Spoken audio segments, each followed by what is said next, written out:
Good morning, Year 4. How are you? Today we are going to be looking all about paragraphs, and you will be able to, today, be able to organise a text into paragraphs because this will really help us when we are writing our diary entry. So by the end of this lesson, you will be able to explain clearly what paragraphs are and why we use them. You will be able to identify where the topic changes in a text because this will help you to start a new paragraph. And you'll be able to organise a text into paragraphs so that it makes sense.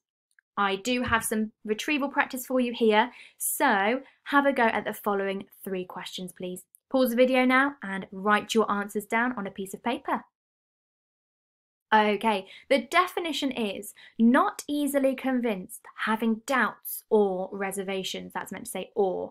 What is the word? Do you remember in our reading sessions, this is the same as meaning skeptical. If you're skeptical, a mouthful, about something, it might mean that you have some doubts. You might be a bit wary of what someone is saying.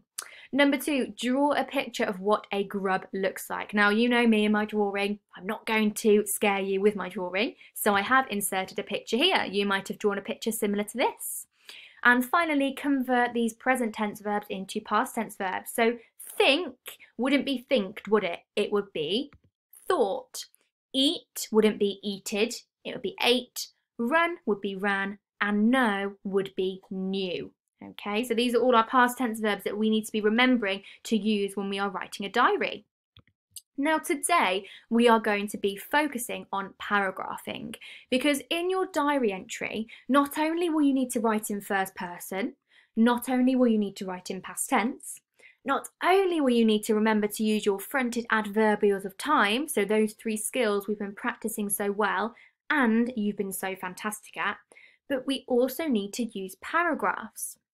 But what is a paragraph?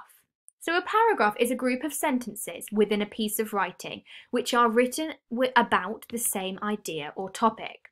So you can see here in this example of George the Giant Tortoise text, they have got 5 paragraphs. Now each paragraph will discuss a different topic. And we often separate these paragraphs by missing a line between them too. So that distinguishes between each of the paragraphs, and that's what you need to remember to do when you're writing a diary. They're also used to show when a writer has changed time, place, or an argument. And when they have done this, they'll start a new paragraph. So this is an example of a non-fiction text, so a text that is true, all about hedgehogs. Looks a bit like a non-chronological report, like the ones that we were doing before Christmas, where it has different paragraphs for different reasons. So it has a paragraph for the introduction, paragraph all about facts, a first paragraph, second paragraph, and third paragraph. But they all have different topics. So we can see the first paragraph is about their habitat, where they live. The second paragraph is about their diet, their favourite foods. And the third paragraph is all about safety, making sure they can stay safe. Now, in a non-fiction text, we usually see these subheadings before, but in a diary entry, we will not be including these subheadings. So the focus today will be all about paragraphs. I would like you to have a think. Why do we use paragraphs? I will give you one answer, and I would like to see if you can find 4 more reasons why we need to use paragraphs. We have just thought about some of them, so if you need to go back and reverse and listen a bit more carefully, then reverse. But one reason why we use paragraphs is to show the author has changed time, place, or argument. So pause the video. Can you think of any more reasons? Don't worry about mind mapping your ideas on a piece of paper, just have a think. Pause the video here and start thinking, please. Okay, let's see how you got on. Let's see if you have any ideas similar to mine or if you have any different to mine. So, another reason we use paragraphs is to explain or describe an idea in detail. So we know we separate the paragraphs according to their topic or subject, and that paragraph can be dedicated to that subject, allowing us to speak about it in more detail. Another reason is to organise what is being explained. So really to set a structure in your text. So you might start in your diary entry talking about how you're doing in terms of eating. Then you might do a separate paragraph in terms of how you're sleeping. Then you might be a separate paragraph speaking about the friends that you've made. So you might then have 3 paragraphs organising your thoughts on paper.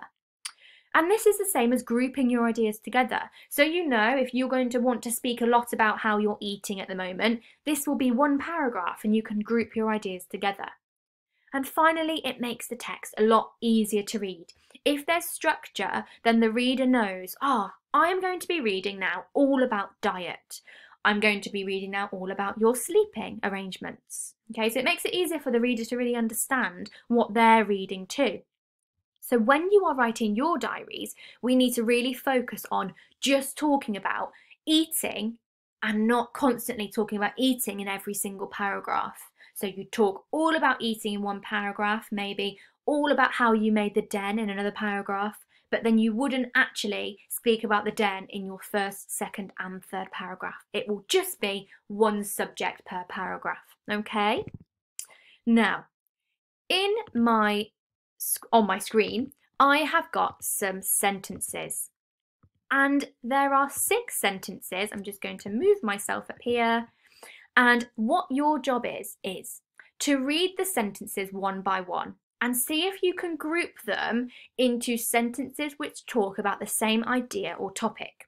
So read them, think about what it's talking about, and then think, can I group these with another sentence to figure out what topic they're talking about, what they have in common? And this is how we would group it into paragraphs. Now, all of them are about castles, yes, but each of them are about a different aspect about castles. Now I'll give you a clue. There will be 3 groups in total. So that means you will need to have 3 groups of 2 sentences, okay? This is in your resource sheet underneath task 1. So right at the start of your resource sheet, this is an activity that you will need to complete independently, okay? So I'm going to ask you to now pause the video, spend around about 7-ish minutes on this task, please. Pause the video now and have a go if you can sort these ideas into their topics. Off you go.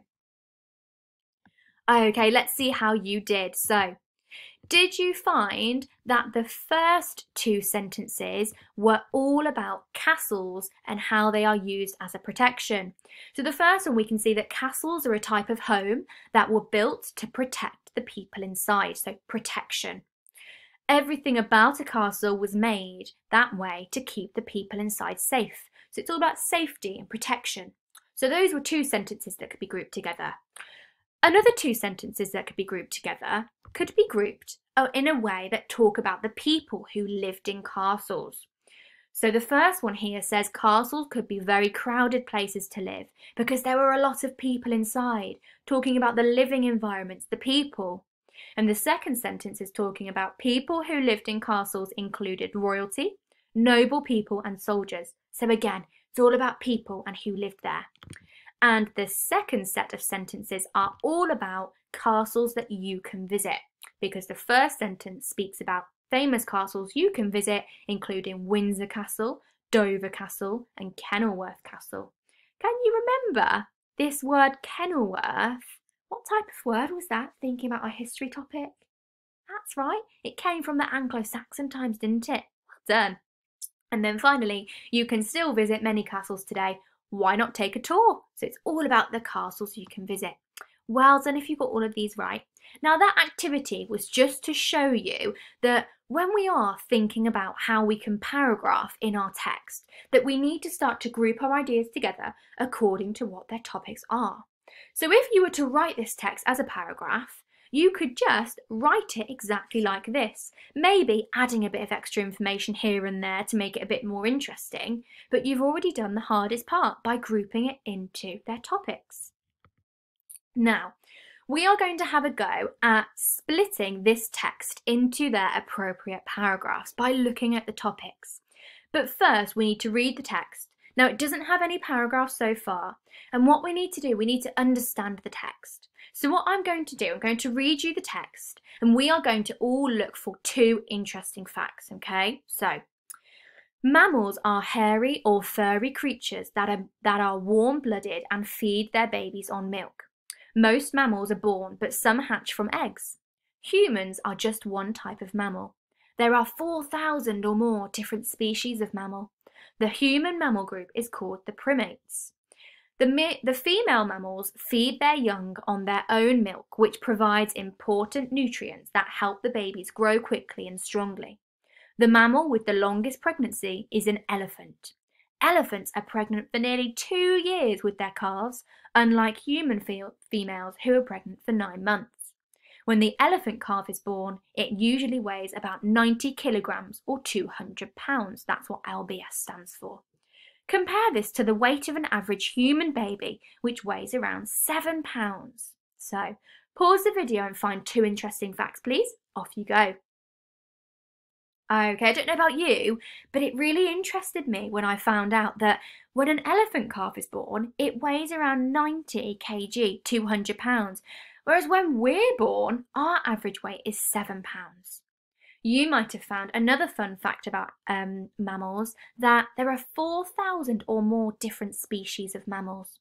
Now, our next job, and I'm going to move myself back up here, is to read the text and find where the subject or topic changes. And we are going to add these 2 lines to show that there should be a new paragraph. Now we're going to do the first one together because then it's going to be your job to do it too. So I'm going to start reading the text and I'm going to think, what is this talking about so far? So, mammals are hairy or furry creatures that are warm-blooded and feed their babies on milk. Okay, so that's one line is all about mammals. I'm going to carry on reading and see if the next line is all about mammals or whether or not it changes its subject. Most mammals are born, but some hatch from eggs. Okay, so that sentence is also about mammals, so I know that must be in the same paragraph because it has the same topic. Humans are just one type of mammal. There are 4,000 or more different species of mammal. Oh, okay, so now we're not talking about mammals as such anymore. We're now talking about human mammals. Okay, so that might be a new paragraph. The human mammal group is called the primates. That one there, the human mammal group, that's still talking about human mammals, so that might be the same paragraph too. So at the moment I've got a paragraph about mammals and a paragraph about human mammals. So I've got 2 paragraphs so far. Let's read on. Most female mammals feed their young on their own milk, which provides important nutrients that help the babies grow quickly and strongly. So maybe we need another new paragraph because now we're talking about female mammals. We are not talking about human mammals anymore, so we might need another paragraph. Let's read on and see if we need any more paragraphs.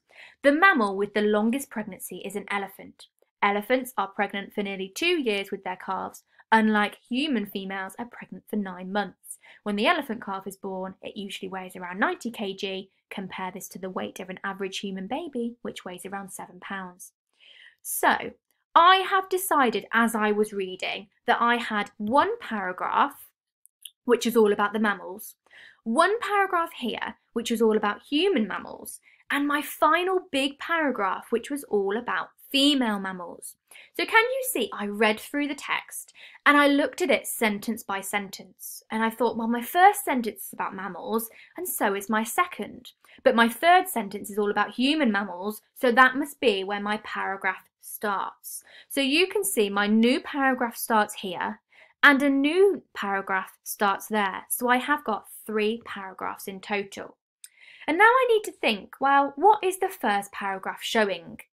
Well, the topic that it's showing is an introduction about what mammals are. So that will be my first paragraph. My second paragraph, the topic of paragraph 2 is human mammals. So that will be my second paragraph. And my third paragraph is all about female mammals, and that is the topic of paragraph 3. So, as you can see there, I have split my big paragraph into little paragraphs, and that's what you're going to do today. So you have a text to read here. You need to do what we did and add our 2 lines where you think a new paragraph will be needed. Read 1 line at a time and think, is it talking about the same thing as before, or do I need a new paragraph? Then write down here a number of how many paragraphs we split this text into, and then you can write the topic of each paragraph here. Now, I'm not saying that there are 4 paragraphs, that is just a guidance, okay? Now, your plenary is to answer the following 2 questions, please. Pause the video and off you go. Okay, so your task today then is to have a look and split your big text into little paragraphs. Off you go. Have a nice day.